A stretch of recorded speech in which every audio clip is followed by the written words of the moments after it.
Assalamualaikum warahmatullahi wabarakatuh. Jumpa lagi dengan channelnya Mang Eik. Ya teman-teman,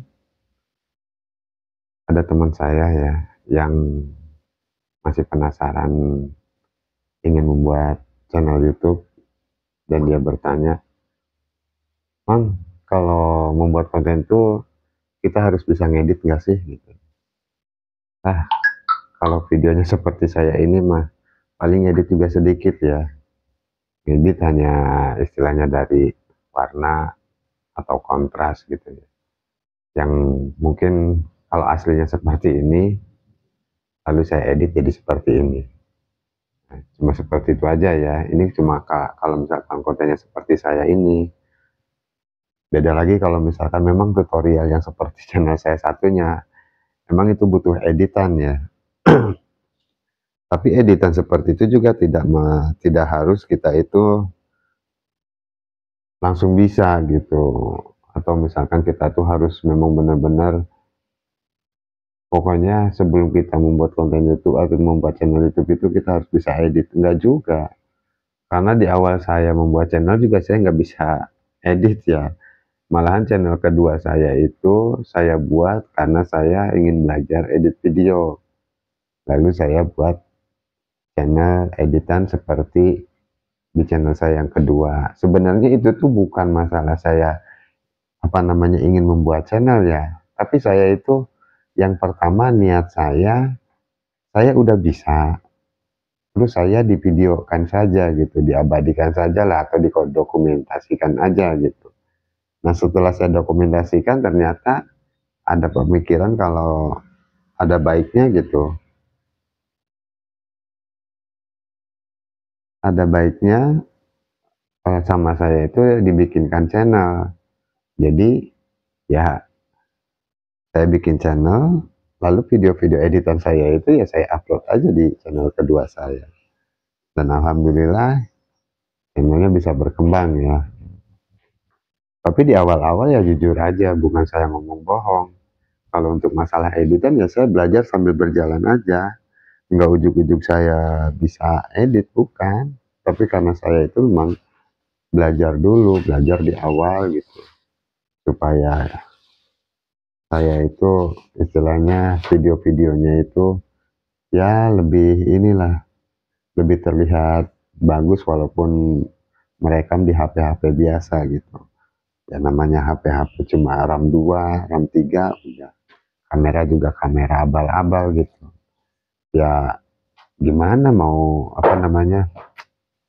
mau bagus gitu. Tetapi kan di sini ya kita juga bisa mengakalinya ya. Yang namanya YouTuber pemula untuk mengeluarkan modal besar itu ya sangat berat gitu. Kalau misalkan kita belum apa-apa, kita udah mengeluarkan modal banyak gitu. Apalagi kalau misalkan kita itu belum belum mempunyai atau mendapatkan hasil dari YouTube, lalu kita di awal itu udah belanja apa gitu untuk ya modal seorang YouTuber gitu ya. Dan itu saya rasa akan sakit ya kalau misalkan kita itu nanti udah monet gitu. Udah monet, bahkan kita itu bisa gagal monet gitu ya. Itu akan lebih sakit ya. Kita udah mengeluarkan banyak modal tapi kita ditolak monetisasinya, atau misalkan kita sudah monet dan mengeluarkan modal banyak hasilnya tidak sesuai gitu.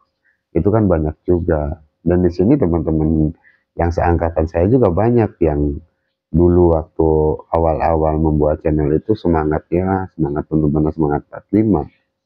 Tapi setelah dimonet, ya mungkin dia juga tahu ya, pas itu setelah monet ternyata penghasilan YouTuber itu tidak besar.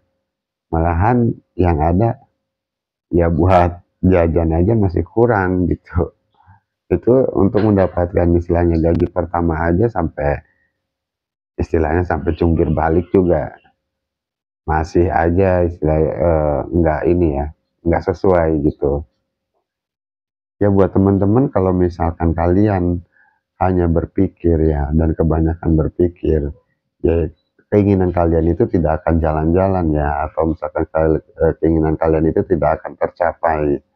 Jadi sekarang mah kalian kalau misalkan memang punya tekad untuk membuat channel YouTube dan ingin menjadi seorang konten kreator, bergerak aja dulu, melangkah aja dulu. Karena terkadang kita yang paling berat itu melangkah dari nol.